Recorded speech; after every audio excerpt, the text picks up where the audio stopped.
All right, let's do that. I'm going to turn slightly further this way. Yeah, how do we look? You're fine, but I feel like I'm too far that way. Damn right I'm fine. Don't tell Barbara. She already knows about us. It's okay. That's good. In her room, of all things. I know. As I say, that's, given where we are right now. Yeah.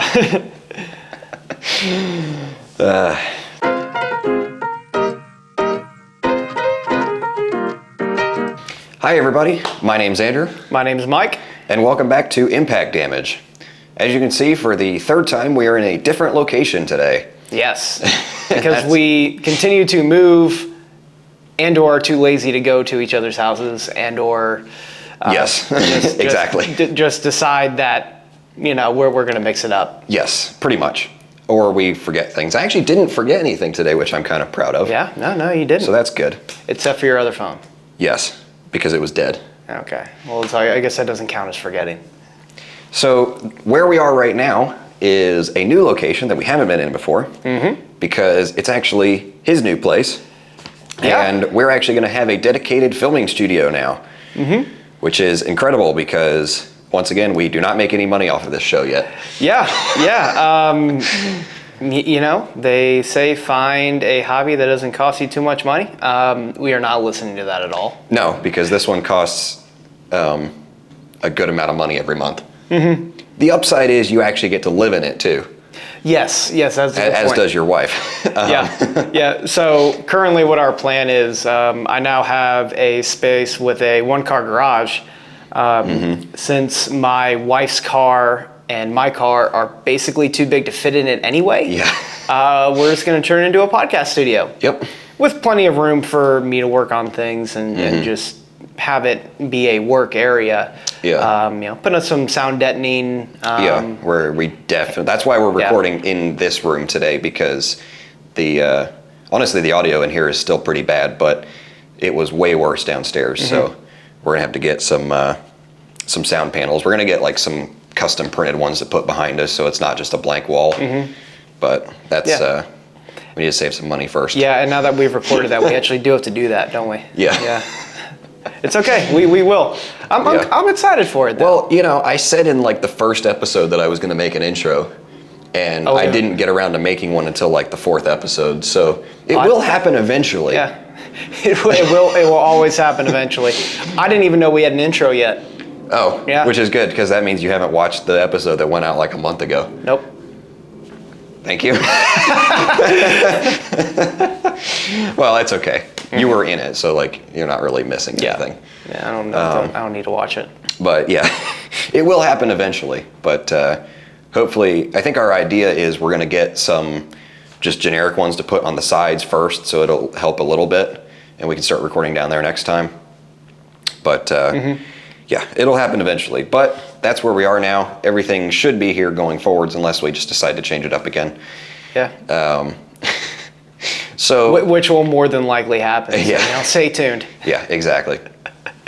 So speaking of working on cars in this garage as well, tell me about what you've been doing today with your wife's car. Well, I have decided to do the most basic of maintenance and give it an oil change. Yep. Because she has a pretty big commute, so probably needs an oil change every 3 months or so. Yeah. Currently, I had to go to Advance to get a drain plug, and I now have a bolt extractor set. I wonder why you needed that. Yeah, because after I put the maximum amount of torque that my frame can put on a drain plug, going the right way, by the way. So let's cut all that before it starts. Are you sure? Yeah, I wasn't here to witness it. I'm pretty sure. I'm actually very sure. So long story short, I now have a round drain plug. Yeah, that's good. So I will be doing that after this podcast. Yep. I'm very not excited for it. Yep. And well, you also just told me a minute ago that the transmission in this Tahoe is about to go out. What's going on with that? I wouldn't call it about to go out. Unfortunately, in the past 2 or 3 months, while it's cold, I've started to feel a little bit of a slip. And I drove it around today, of course, to get oil and groceries, running errands, all that kind of stuff. And it's definitely been getting worse. So, well, what year is this Tahoe? That's a 2011. Okay. But it only has 100,000 miles. Wow. I'm a little disappointed in how short the lifespan is of that transmission. Although, to be fair, in the industry that we've worked in, 100,000 miles is almost incredible compared to things that we've seen. Yeah, that's true. There have been quite a few cars that, have had way worse. We could talk about any number of the Jeeps now that have had, oil in places they shouldn't be, coolant in places they shouldn't be, or the one that my favorite was the one that turned off every time you put it in gear. That was pretty cool. Yeah, that was very fun. I liked that one. Yeah, Jeeps, modern Jeeps right now are just an absolute basket case electronically. And to be fair, the transmissions tend to work if they're not built by them. Right. If it's a ZF 8-speed, the 8-speed itself is fine. Yeah, that's true. However, the 9-speed that they make, the old 6-speed that they put into Compasses, Cherokees, things like that, and the engines that they make just tend to not be very good. Yeah, God bless the Pentastar, am I right? Yeah, the Pentastar.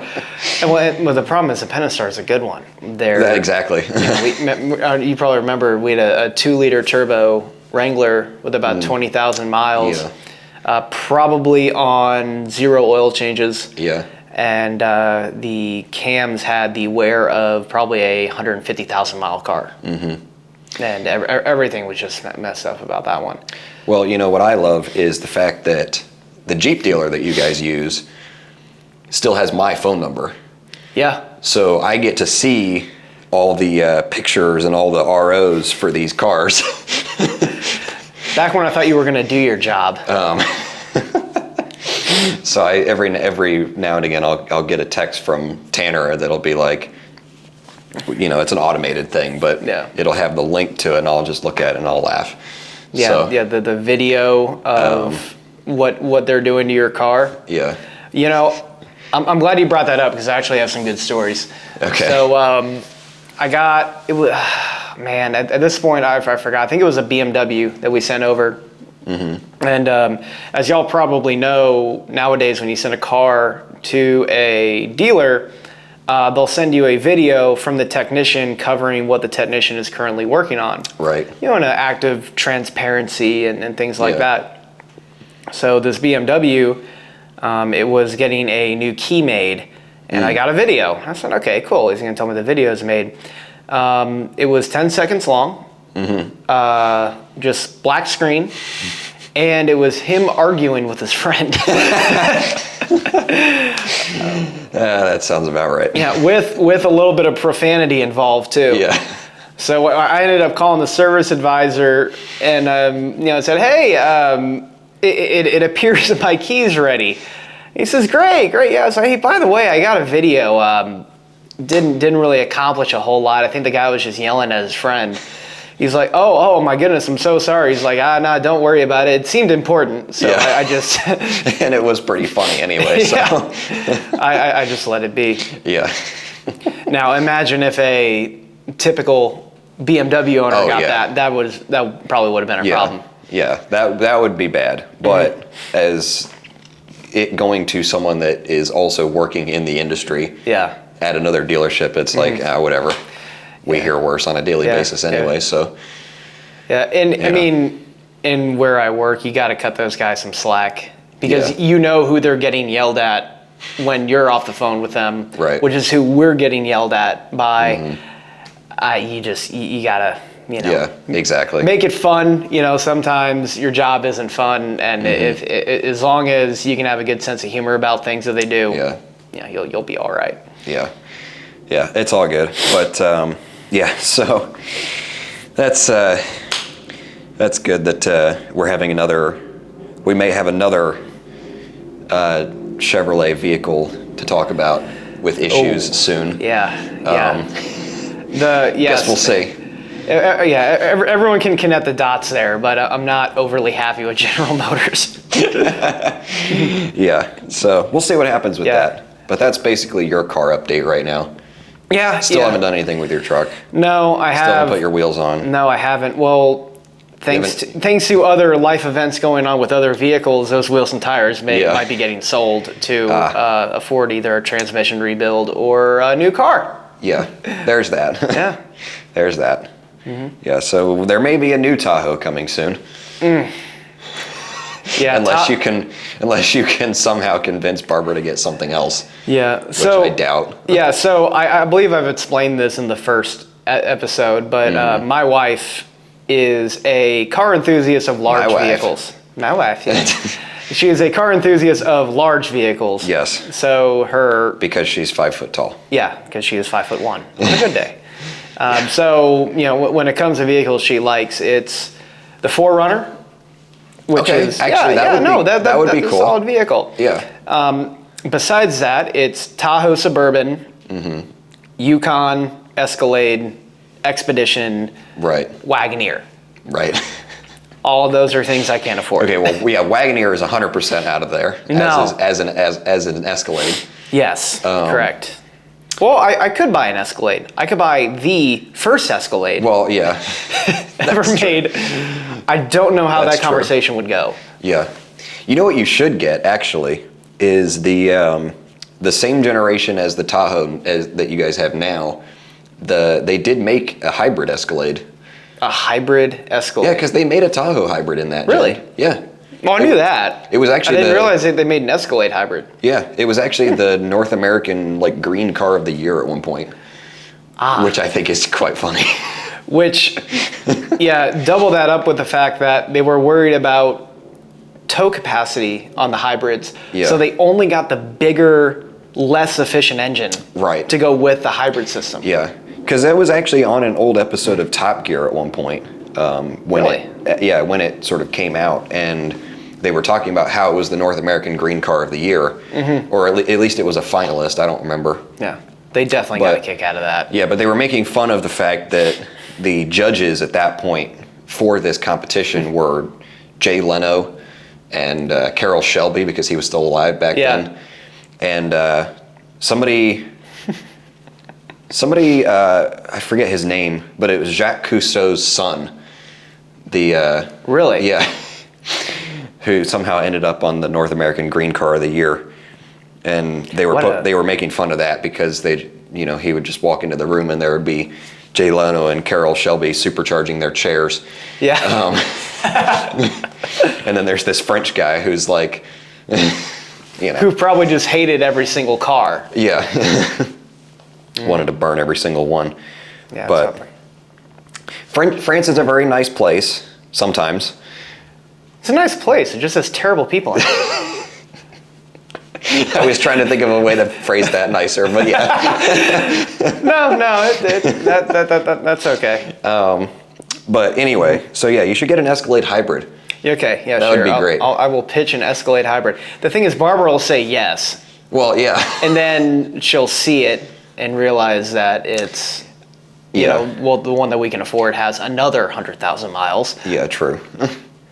I think you should look at a 4Runner, though. I would love, honestly, to get her on a 4Runner. Because Hear that, Barbara? Get a 4Runner, please. Yes. Well, yes. Please, one of the 14 people that watches this.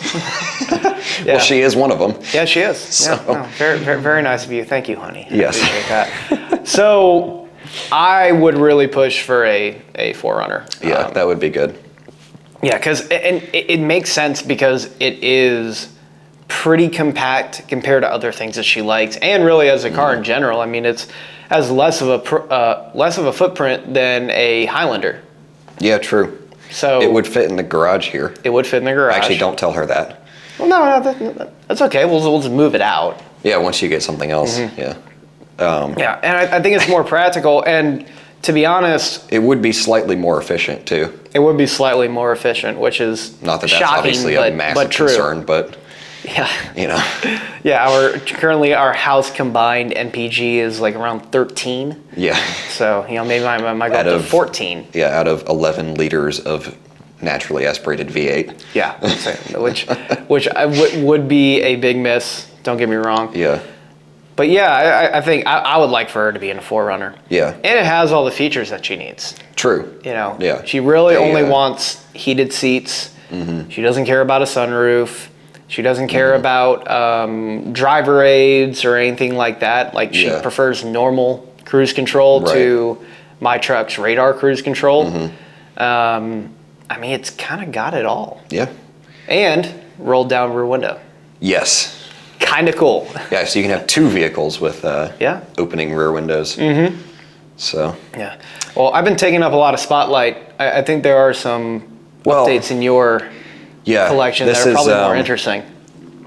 Yeah, this is an interesting episode because not too long ago, at the beginning of the year, I just put out a garage update video talking about all three of my cars and how the Baja was going to stick around for like a couple years, and the i3. To be fair, I did say the i3. I don't know how long I'm going to keep it. Probably not that long. Good for you. But proud of you on that one. The update with my cars is basically that I'm going back to one car. And as of right now, the i3 is for sale with not much interest. Shocking. Yeah. Very surprising on that one. I would never have called that. And the Baja is pretty much as good as sold. As of recording, I have somebody that is buying it. They're working on moving money around, but it should be gone before you actually see this episode. It should be gone next week. And that one's actually kind of nice because, in full transparency, I am making a profit on that car.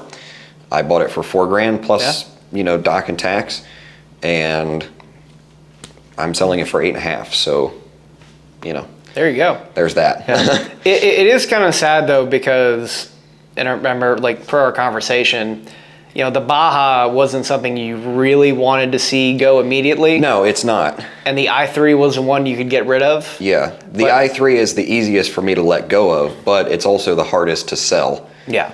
If that makes sense. And the Baja is exactly the opposite. Mm-hmm. I want to keep it. I would like to just keep my S4 and Baja, but I'm going to be limited on space temporarily, and to be honest, I also just need a little bit of extra cash at the moment. So the Baja is the biggest cash return for me. So there you go. There's that. Yeah. And I mean, you did get to have your experience with it. I had it for enjoy it. I had it for 6 or 7 months. Mm-hmm. Had it all the way since like September. So, that's basically had to put nothing into it. That's true. Yeah, I put a battery in it. And did you ever even change the oil? No. Jeez. Sorry, future owner. But to be fair, though, I didn't end up putting that many miles on it. It was less than a couple thousand, so. It didn't really, it was gonna need one soon, but oh well. The i3, on the other hand, I've also put nothing into. The i3 has also made me money doing DoorDash with it, because the amount of money that I was making every month using it for DoorDash was greater than the car payment. But at the same time, at this point, I think I'm gonna be lucky to break even on that car. I'm probably just going to I'm not going to take any less than what my payoff is, obviously. But at the same time, I think I'm probably going to end up losing a couple grand on that thing. Mm-hmm. And I hope you learn your lesson. I mean, I don't regret it. Is Barbara here? I don't know. Is that why the garage door's opening right now? Barbara is definitely in Salt Lake City currently. Oh, that's good. Yeah. It's probably the guy next to me. Or the apartment complex figuring out which garage door opener goes to where, because that was definitely happening this morning. Yes, that's good. Mm-hmm. That's a whole separate story, but anyway. Yeah, no kidding. But yes, so I'm selling 2 of my cars, one of which is basically sold, one of which has not been sold yet. I had a guy that offered me 11, which is like $5,000 off of what I'm asking. So I think next week. I just love that there's a guy out there who is taking pot shots at BMW i3s. Yeah, that's sale. true. Like he's just saying like, man, like for 10 grand, yeah, come on. Yeah. See what we got. This dude's just fishing. That's true. On the Baja, I did have somebody that offered me, he offered me $7,000 plus a 97 GMC Jimny, or Jimmy, not Jimny. A 97 Jimmy. I think that's what it was. Yeah. I'd have to double check. Yeah. That's the, the next gen, more dumpster fire version of the Jimmy. That's good. Yeah, but let me look at the guy's message again. Yeah. Okay, while you do that. Yeah, he says, I can offer $7,000 cash, not trying to lowball, just all I got. And then he says in a separate message, oh, and I'll throw in my 97 GMC Jimmy. Wait, does it run? I don't know. This was after the other people had already committed to buying it, so. Man, that would have been great. Yeah. That's exactly. You would have sold the Baja. You would have been in a Jimmy. Now. It's exactly the opposite of what I was trying to do is pare down my cars, but Yeah, but then you could have sold it to me. True. Yeah. Which now to be fair, I am struggling to picture what is a Jimmy. If it's the Blazer. I think it is. I think it must be. SUV, then that's not a very good vehicle. Let me Google it. Because I believe at that point, the full-size GMC was officially the Yukon. And of course, if it was like a version of like a two-door Tahoe or something like that, that would be pretty sweet. Nope, it's the Blazer. It's the Blazer? Okay, Yeah. then never mind. That's what it is. Which is great because he valued his own car at around $1,500. Yeah. If he was trying to offer you asking price. Right. That's true. Yeah. Yeah. But yeah, unfortunately, that was after the other people that had already committed to buying it. So, yeah. There you go. Yeah. So you might be wondering, why am I selling 2 of my cars again? Because I just talked about how much I love having 3 cars, and how that's all great and dandy. Well, there's the garage door again. Yeah. Hopefully that won't come through on the audio, but it probably will. It definitely will. So the short answer is I'm moving. Not moving in the sense that he is, where he's just moved, 10, 15 minutes away from his old place? No, not even that. I'm like half a mile away. Oh, I always forget where your old place was. So anyway, I'm actually moving completely to a different state. I'm not going to talk too much about that yet because there's a few things that's still in progress there. Mysterious. Yeah. But I will say, literally just before recording this, I got off the phone with my new job, so that's fun. But we'll talk more about that in the future. Yeah. And we'll still be recording here because I'll still be down here every once in a while because all my family's down here. But yeah, that's a separate topic for in the future. But point is, right now I'm just going back to having my S4. It's still not fixed from the accident. I cannot believe you haven't fixed that car yet. Well, I haven't gotten money for it. Well, your insurance hasn't. No, I haven't gotten money for it yet. Jeez. Because the latest update is what they're going to do, we think, is that since they can't determine who was at fault, because my dash cam footage is irrelevant because I don't have a rear camera. That's what I thought you did have a rear camera on that car. No, I have a rear camera. I haven't installed it. I've had it sitting in my room for like a couple months. But no, they said my front camera footage is irrelevant because they can't prove that it's the same incident. I mean, I kind of lame, but okay. That kind of makes sense. And the police report doesn't declare fault because North Carolina doesn't do that. And also didn't know that. Yeah, and there were no witnesses. So it's basically just my story against this other lady. And if you look at the damage on my car, it's pretty obvious that she rear-ended me. The only other way that damage would have been caused is if I brake checked her, which obviously I'm not going to do. No, And you drive like an angel. I'm not saying that, but I'm saying why would I risk, damaging. her crashing into me. Yeah. Like, you know. And I have dash cam footage that proves otherwise anyway. But, yeah, if you look at the damage, it's pretty obvious that it's a rear end impact, not a sideswipe collision. But she's claiming that I was the one changing lanes and sideswiping her. And the problem is really that she has the same insurance company that I do, and so they just don't really care. It's their money either way.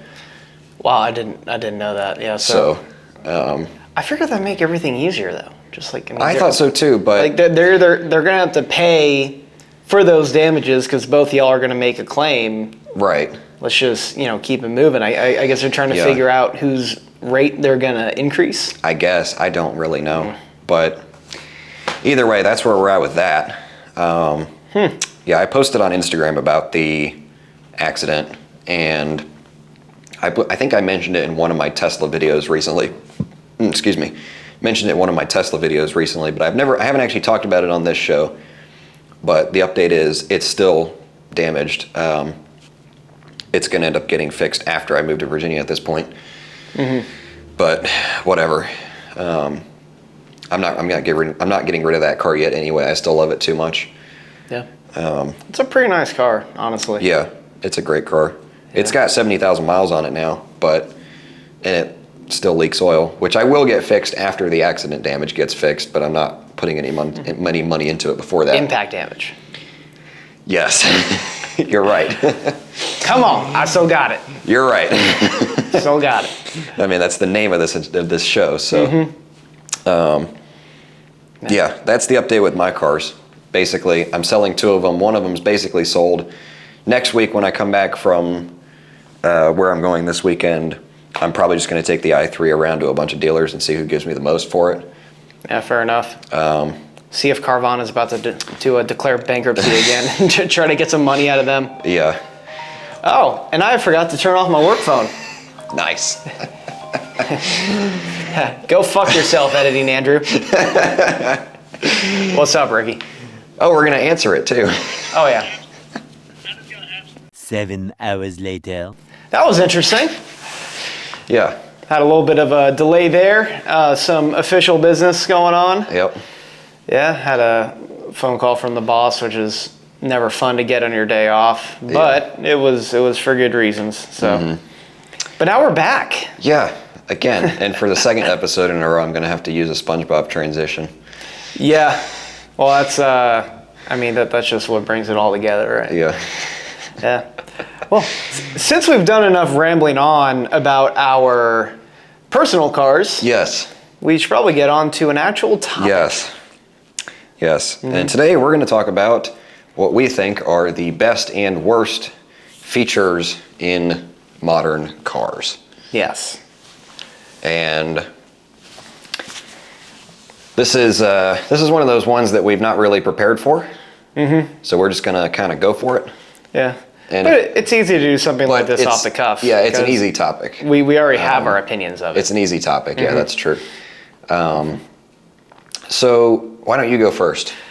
Sure. I just talked about my cars, so. Yeah. So, I mean, when it comes to car features, I will probably need less than the average buyer. Yeah. Probably less than what you would consider necessary in a modern car. Honestly, yeah. yeah, more than likely. But that just stems from me not being a big fan of, losing involvement, stepping from a well-built product to something that just has a lot of things in it. Yeah. I think case in point is Mark 7.5 Golf to Mark 8. You go from a very good and what I consider a very up-to-date infotainment system. Yeah. Very easy to use. A lot of features that I wanted. It had heated seats, it had nav, CarPlay, to their new system, which you gain a lot of drive modes. The newer cars and the higher trims get cooled seats, heated steering wheel. I'm sure their driver aids are a step forward from what they used to be, you know, a new generation. And that's well and good. And obviously they did that because that's what the market wants. Right. Or else they wouldn't have, you know, that's where every car maker is going. But at the same time, the Mark 8 does not have lighted climate control buttons. It doesn't have lit climate control buttons or lighted. Light up climate control buttons? I don't know. They're bad. Let's do that. They're bad. Yeah. And the time I got to spend in a Mark 8 GTI was a base S. Yeah. Which I thought was worlds better than what it could be because it had a power volume knob and a tuner knob. Right. Yeah. And then that was the base spec that they're trying to get you away from. And I thought that was great. Yeah. So what I'm getting at there is when it comes to features, I don't consider it a downgrade at all, losing a heated steering wheel, cooled seats, and the drive modes going down to a Mark 7.5. Yeah. I don't consider any of those needed at all. Yeah. And I would consider the interior an upgrade. Yeah. And also the Mark 7 is better looking in my opinion. Yeah. But yeah. I don't know. I just like the fact it's more square. But maybe that's just me. The GTI in real life looks better than it did when I first saw it in pictures. Yeah, no, I'm with you on that. It does look better in person. And it's not bad looking. No. I just prefer the Mark 7 still. They both look pretty good. Yeah.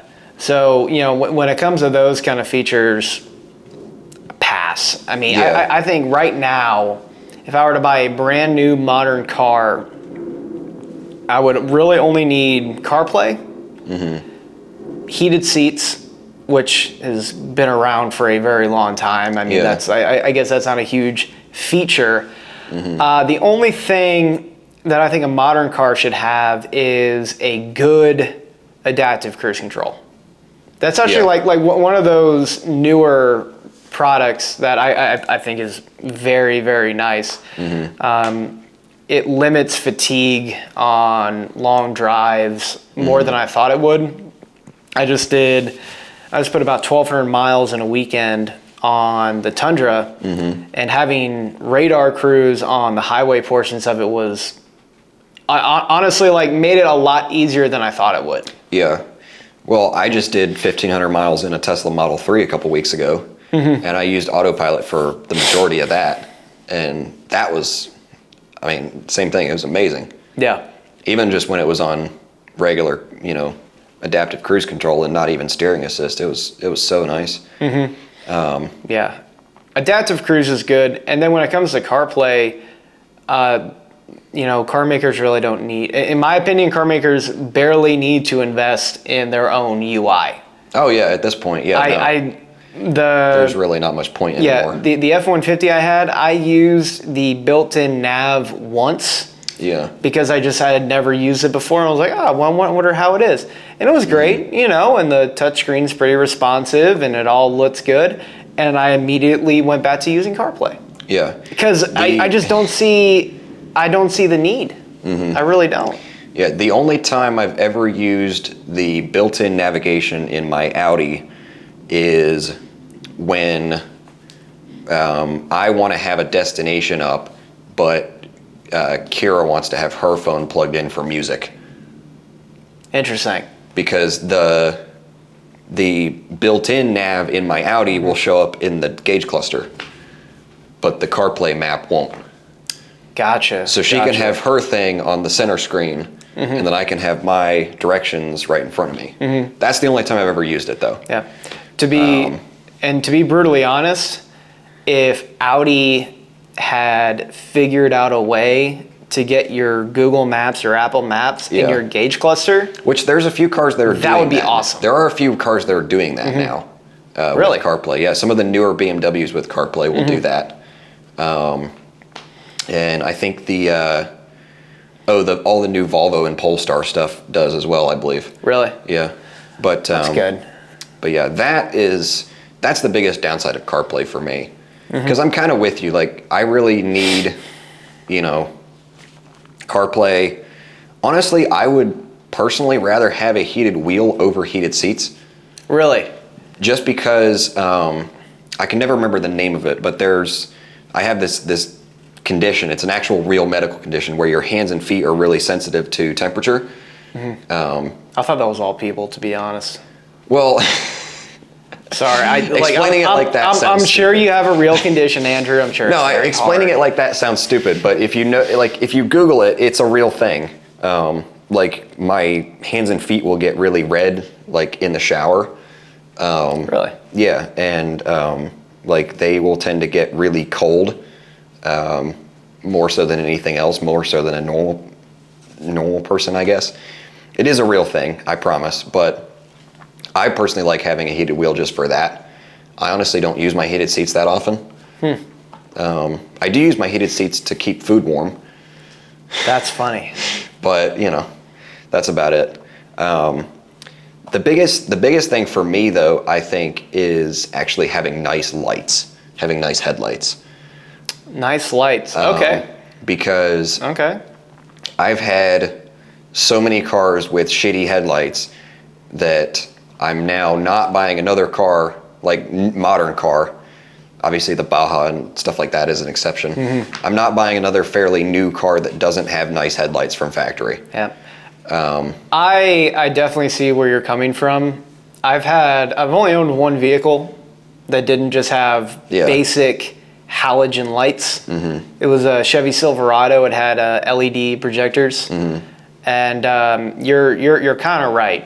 Yeah. Once you have it and then you go to a different vehicle or the same vehicle, same class, same year that doesn't, you realize how much you miss it. Yeah, I and also too, I've put, shitty aftermarket headlights in some of my cars before that didn't have nice headlights, and I regretted it. And from that point is when I was kind of just like, okay, I like having nice lights, both from a visual standpoint and from an actual usability standpoint.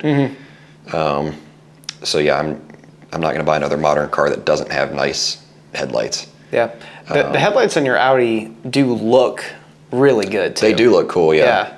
Yeah. And I like the DRL design. Yeah, I do too. And they also have all the, they're adaptive and they have the auto high beams and everything else. I don't care about that stuff as much, but yeah. My truck has that too. What, auto high beams? Auto high beams, yeah. Wow. I used it for one 20-minute drive, and I kept flashing people. Yeah, on accident. The ones on the CHR suck too. Yeah, So it's a Toyota thing. And it's not me trying to control it. I just kind of let it do its thing. And it flashed probably 3 or 4 people. I just had to turn it off. Yeah, I think the Toyota ones just kind of suck. But the German ones are usually pretty good. The Tesla ones are really good too. Yeah, I believe that. But anyway, I think overall for me, it depends on what kind of car it is. Because if I'm ordering a brand new GT3, I'm not getting radar cruise. I'm not paying extra I'm not paying extra for heated seats and radar cruise and all that shit in that car. Yeah, but if I'm getting a brand new RS6, I want it to have all the shit. Yeah, I mean, I guess for you, for a daily driver, it would be like most people, the more the better. Pretty much, honestly. There's some things that I still really don't care about, but if I'm getting a newer daily driver car, I want it to have all the, all the blind spot and radar cruise and cameras and all that kind of stuff, because it just makes everything easier. Yeah. I mean, I know it in some way takes away from the what's supposed to be the car enthusiast ethos of being connected to the car and, but I don't want to hit my garage wall every time I back in. Well, you should just get better. Okay, that's a bad example, but still, you know what I mean. Yeah. Okay, so let me ask you this. What is your least favorite feature of new vehicles? Forward collision warning. Forward collision warning. Yes. because Not oftentimes... Ford collision warning, No. as you like to make the joke. Yeah, I did make that joke in my Mach-E video, and I inserted a clip of a Mustang crashing. Nice. And it got absolutely no reaction in the comments at all. Might be a you problem. Probably. But yeah, forward collision warning, I think, is probably my least favorite because it just generally tends to be way too sensitive. Yeah. Like Yeah, I mean, I do see where you're coming from on that. the i3 is a perfect example of it because I know the i3, it's a 2015, it's an earlier system, which, by the way, the i3 has radar cruise too. Does it really? Yeah, but it doesn't have a backup camera. I cannot believe. My theory on that is because the German cars, a lot of them did not get backup cameras for the longest time. That's a German thing. I don't know why. Yeah. I think they probably expected more out of us. Yeah, I guess. I mean, like maybe they thought that we would do better. Yeah. But we have to have backup cameras so we don't run over our children. Yeah, BMW is the ultimate driving machine, but not the ultimate parking machine. No. No. Well, I mean, again, maybe they just care about their kids in Germany or something. Yeah. But anyway, no, the i3 is a perfect example of it because the forward collision warning, and yes, it's an earlier system. It's a 2015. It's not a brand new vehicle, but it is way too sensitive. There's actually, I don't think there's a sensitivity control in it, or if there is, I've put it all the way down. It just phantom brakes sometimes. It'll beep like crazy for no good reason. But it's not just that car. I mean, the Tesla one is the same way.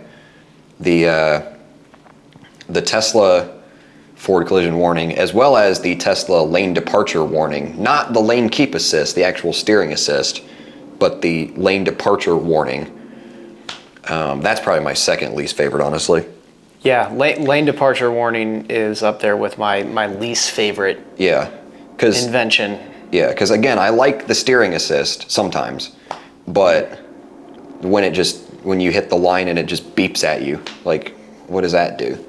Yeah. What's the point? But the Tesla one is way too sensitive. So much so that the Model 3 that I just had for 1,500 miles, it annoyed me so much in the Model Y that I had the first time that the Model 3, I decided I was just going to turn it off completely. Really?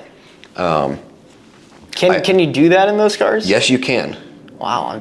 You can. There is a separate control. Figured it's just like Skynet, you're done. Like, no, this is what you have. You actually have a good amount of control still, but there is a setting for the lane departure warning, whether you can have it off or a warning or an assist, which the assist I've found doesn't actually do anything either. And then there's a separate setting for the lane, like for the actual, autopilot steering assist and whatever else.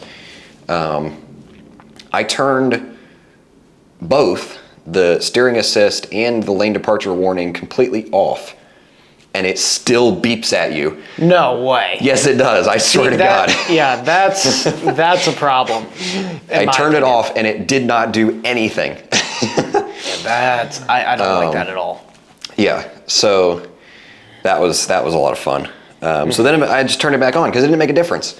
Yeah. It doesn't matter. Yeah, might as well be doing something. Yeah. So I'm going to tell you what my least favorite feature is. And it may not actually in every car be a feature, but it's just something with modern cars that I really dislike. And it's either fake engine noise pumped in through the speaker, or when manufacturers have to add some sort of unrefinement or like synthetic unrefinement for you to be able to know what's going on with an engine. You have like the crazy offenders like Ford in their SUVs. We got a Ford Edge ST, and if you're driving around and you switch through the modes as you're driving around, you hear a noticeable and blatant pitch increase. in the engine sound. Yeah. I cannot believe that there were engineers that drove this car around, did that testing and said, yes, this is what we want the customer to experience. Yeah. I cannot stand fake engine noise. Yeah, I think I'm definitely with you on that. There's some times where I don't mind it as much when it's more subtle, but in an SUV like that, yeah, fuck that.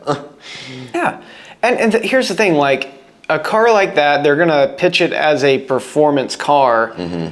It doesn't handle well. Well, no. It never will handle well. It does have a bigger engine.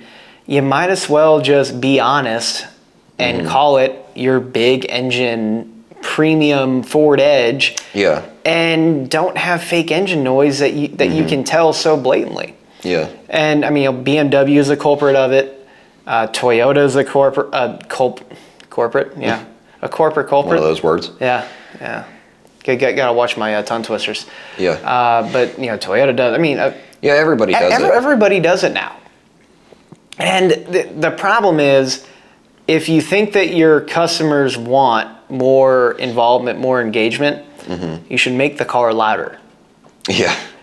I know there are noise regulations, and I know that there are certain compromises you have to make in the engineering process of a car, but I have heard crazy loud factory exhausts. Yeah. Like Hyundai, Porsche, Ford, Chevy, they all have these like crazy dual mode exhausts, and those are great. Yeah.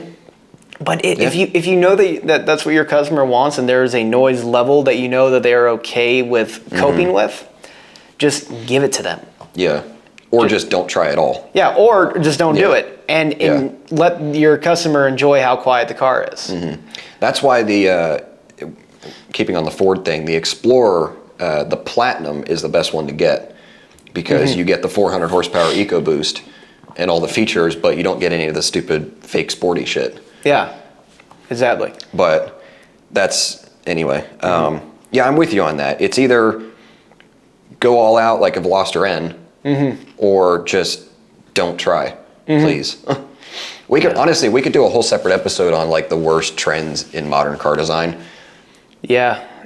Well, that could definitely. We probably should. Go off. We probably should, but I will bring up one actually of my own that's not really a feature, but is just something else I hate that I don't think is actually talked about enough. Because everybody shits on engine noise. It's a valid point, but I think not enough people are talking about cars that have their turn signals and their reverse lights all the way down on the bottom of the bumper. Like what? Like, like all the new like Hyundai Kia stuff, like the Santa Fe and the Tucson, where they put the turn signals like way down right above the exhaust and stuff. Okay. You would if I showed you, but yeah, I mean, I kind of know what you're talking about. But I actually do have something to add to that, but I'll let you finish. No, you won't. You think I would learn my lesson by now? You will, but your phone won't. Again, Eddie and Andrew, I don't care. It's a good thing I have a few of those SpongeBob transitions ready to go. The 6 hours later. Yeah, that's about how long it's gonna be before we get through this podcast. Yeah. What was I saying? You were rambling on about lights in different places. Yeah, so I'll throw up a couple pictures on the screen. Hyundai is the worst offender of it, but there's other ones. Infiniti does it too. There's others, but I just think it's a terrible idea, because if you're going down a row in a parking lot and somebody's trying to back out in between a bunch of other cars, you have a way better chance of seeing their reverse lights if they're not obstructed by your own hood. You definitely have a point there, because it does kind of, it almost reminds me of like GM's like having the reverse lights on when you lock the car. Yeah, I hate that too, actually. Yeah, because you think they're backing out. I understand that one, because, Yeah, but I hate that too. Yeah, back when I had a Silverado, I would have people wait behind my truck as I'm leaving. Right. Because, the reverse lights are on. Yeah. And when I mean leaving, I mean like leaving my truck to go somewhere. Right. Yeah, I guess that would be annoying. I would but also slightly want to add that maybe you should be paying better attention. Yeah, but if you're so close, if you're coming up on them and the visual angle is not there, like if you're in a fairly high up car, or even if you're in a vehicle that just doesn't have very good visibility, it's not completely on you. I mean, I would like to still be able to see your reverse lights, and turn signals are honestly worse because if somebody's like right here compared to you, in like sort of in your pillar, again, you're not going to be necessarily looking downwards at the road to look for somebody's taillights traditionally, right? I mean, unless it's a much lower car than what you're in. You're going to be kind of paying attention straight ahead, or slightly downward, but not like way down there next to where your front wheel is. Yeah, I see that. I'll tell you what something... And I've actually honked at people before because I thought they weren't using their blinker, and then I realized that they did have it on, and I just couldn't see it. That sounds like a personal problem. Yeah, that one's on me, but still. I'll tell you what, speaking of especially Hyundai Kia, a trend that really, really bugs me, and this is coming from what I've seen working at Echo Park, is the new integrated headlights, where they're lower than the daytime runners and the reflectors. I don't like that either. And especially the Hyundai and Kia versions, which are now integrated into a one-piece front core support. Right. So if you have a minor accident, like I'm talking like you could walk into a headlight. If the headlight itself doesn't break and it breaks a mount, you have to take front bumper cover off, both headlights, and the entire core support, and you have to support your radiator and condenser to replace a headlight. I am sure there is a engineer who got all the kudos in the world for integrating the core support into the support for the headlight. I'm sure he got a medal. I'm sure he got a pay raise, whatever. But the end result to the consumer is terrible. Yeah, because it's funny you say that, because I was actually going to mention that too. The same thing applies on the back. Like if you're, in a Santa Fe, and you get rear-ended by, something smaller than you. It's just one more thing that they're going to take out. Whereas if you're in a Santa Fe and you get rear-ended by a BRZ, they're not going to reach your main taillight. That's a good point. But so you just have to position yourself in front of small vehicles. Yeah, I guess. But either way, if you have your actual like working lights at the bottom of your bumper, that's just another thing that you're going to have to replace. That's just going to jack the repair bill up. It's going to be another part that you have to wait for. It's going to be another, if it's a major accident, it's just another thing that contributes towards it getting totaled. Well, that's a problem that we see. If you get into a minor accident in a Hyundai Palisade and you break the headlight, you are going to be out not just a headlight. You're going to be out a bumper cover. Right. You're going to be out a core support. You're going to be out a $1,200 headlight minimum. Minimum a $1,200 headlight. Chances are you're going to be out upper trim pieces underneath the hood. You could be out a hood itself, depending on what the accident is. And I'm talking like in the realm of 5 to 10 mile an hour collisions. Right. You'll be out fender liner, probably splash shield. A car like that at absolute rock bottom wholesaling would probably cost us $2,500 to $3,000. For a end consumer, you're what, $5,000? $6,000? Like, how high do you want to go? It's absolutely insane the way these cars are built and designed, and these I guess features of having your integrated headlights and all that. It's, to me, there's so much loss on the consumer end compared to the gain of engineering looks and what people say they want in a new car. See, and actually we could say the same thing about all the adaptive safety stuff, because generally the sensors and whatnot for all that stuff are either in the bumper or in the grille on the front of these cars. So, I mean, the same principle applies there, which I think is part of the reason why Tesla is switching to an all camera-based system. Yes. And getting rid of actually having parking sensors and whatnot in the bumper. Yeah, it was a combination of cost cutting and having a optical system along with a radar sonar system. Those two never communicated perfectly. Yeah. So sometimes you would have something where camera is saying you're good to go, sonar is saying no. Well, what does the computer do? Well, yeah, do you stop the car? Right. And if it says, a lot of people would say, oh yeah, just stop the car. But are you going to stop the car because the camera saw an overpass as a wall? Or the sonar saw dust or something like that show up as a pedestrian? Yeah. And you have people behind you, you could be doing 70, 80 miles an hour, and it wants to slam on the brakes. So they're optimizing their self-driving to where at least when it fails, they know it's only from one source. God, I can't wait for the day that we have to have the discussion of cars making ethical decisions. Because it's coming. Yeah. It's coming. We don't have to have it right now, but it's coming. Yeah. And that won't come with autonomy. That's just going to come with your autopilots and things like that.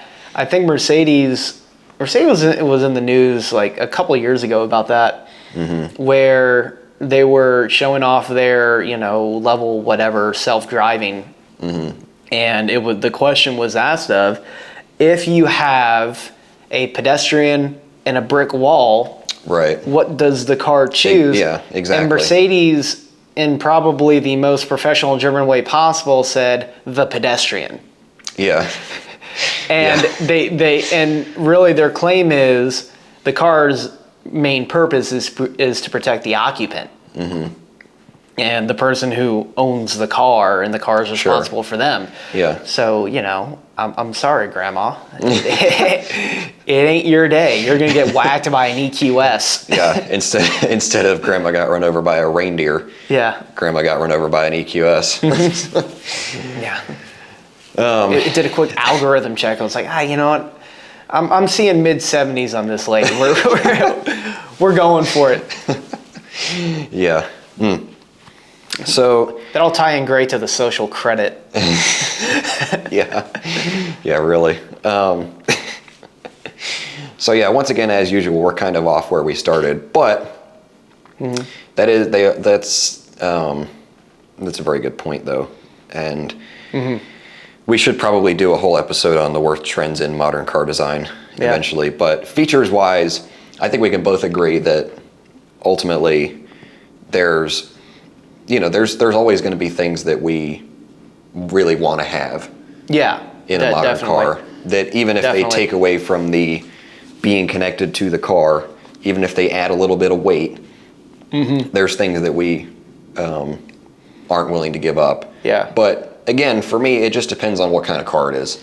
You're right. And again, it comes down to, what we think that I definitely would not want to live with if I were to spend the money on a brand new car. Yeah. If I was going to spend whatever it is, the $40,000 to $47,000 national average, the average on a car. Price now. If that doesn't have CarPlay, I mean, there's you're not in the game in 2023. Yeah. For $47,000. Yeah. Now, to be fair, I could live on a lot less, but it has to be a lot less in a older car or something that is more engaging.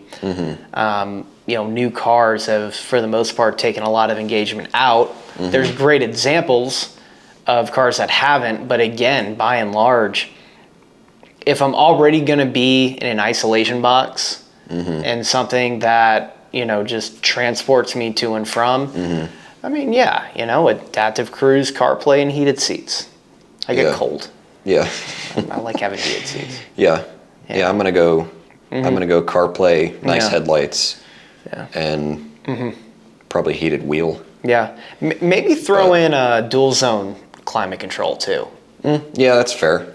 That was nice when I had it because, if it's like 60 degrees outside, Barbara will need max heat, whereas I don't want anything on me because it's a nice day out. Right. Yeah, no, that's a fair one too. And I think we both agree the worst are lane keep assist and lane departure warning. Yeah. And that seems to be the most common one. But no, I'm sorry. That's for a good reason. Yeah, no, I'm sorry. I take that back. Forward collision warning and lane departure warning. Lane keep assist is the steering assist. I'm fine with, as long as it's not too sensitive. Okay. Yeah. But I'm not. But it isn't my least favorite thing. The ones that just beep at you and do nothing, they're pointless. Those are the worst.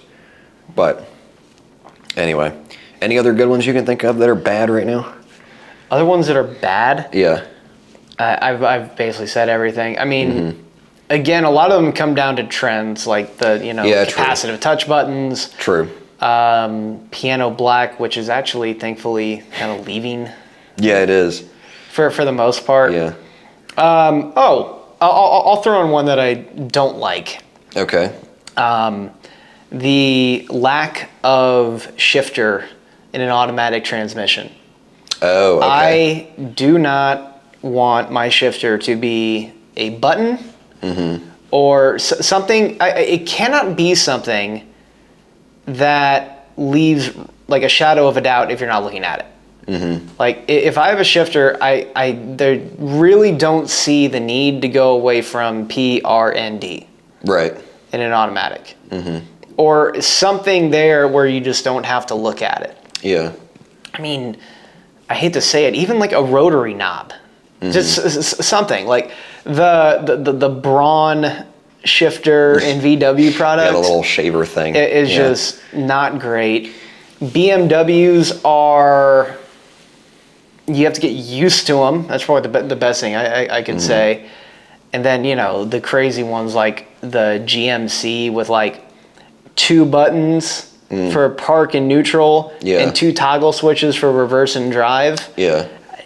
The amount of people I've seen get into those cars and put, the car into the wrong gear or reverse or drive or like not know what they're doing is just ridiculous.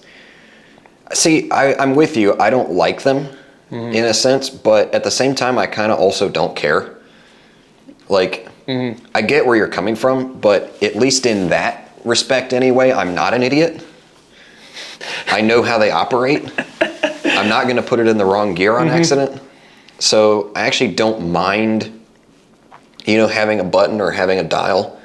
It doesn't really bother me. Yeah. But I get where you're coming from with it. Yeah. And it could be a personal problem. I mean, I'll go ahead and say it. No, I mean, I also get the, wanting to have a more of a connection there, because that is just, again, one step further away from, being connected to the car and whatever. Yeah. But you're right, because it's in an automatic transmission. I still don't like it, but if you're in an automatic transmission, again, I guess if you want it to feel more premium, you just have a little doot. Yeah. I mean, I don't know. There's ways, there are some really good ones out there. Like the one in my S4 that does actually move. Like the base of it's fixed, but the whole thing moves forward and backward. Yeah. I like that. Yeah. But on the same time, the RAM with the dial, I don't have anything against that. I like that too. I do have a problem with that. I have a massive problem with the RAM dial, but it's really only because of where it is. Well, yeah, okay. I've heard too many stories and been in too many cars with people that accidentally go for your rotary knob, and like the forums of like my wife went to, or my husband or son went to change the radio volume, and now I'm in neutral. Yeah, now my transmission is back there on the highway. I gotta say, Dodge needs as much help as they can get on transmission to begin with. Yeah. Full circle. Yeah, really. Look at us. Yeah, we're back to transmissions somehow. Honestly, that's a good place to end it, I think. Yeah, probably. Because I think we're both fairly hungry at this point. Yeah, well, and we've been recording for a good bit, so yeah. I think that this is a great place to end off. Yeah. Once again, we've come full circle, and we've sort of summarized our talking points. Yeah. And once again, your mic's been pointing downwards the entire time. That's okay. So that's fun. Anyway. For me, for you editing, I'm sure it's exactly terrible. Yeah. Honestly, it doesn't really make that much of a difference. Mm-hmm. Yeah. But yeah. Sorry for the SpongeBob 10 minutes later clips. Yeah. It's okay. Again, we are at the epitome of professionalism on this show. At some point, we'll actually produce this as an audio only version. Yeah. For everyone else's sake, we probably should. Yeah. Because once we do that, it'll be so much easier to just transition the audio and not have to, that'll be, anyway. We are planning to do that at some point. Yeah. But we need to get around to that. Just like we need to get around to actually making a studio. Yeah. And actually doing something with our cars. Yeah.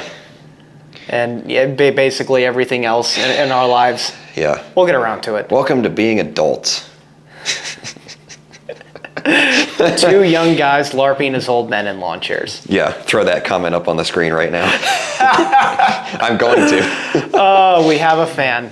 Yeah. So anyway, on that note, I digress. On that note, as always, thanks for tuning in. If you made it this far, thank you. Please consider subscribing if you enjoyed it or found it informative in some way, or if you want to see. We will actually get some better chairs at some point too. Yeah.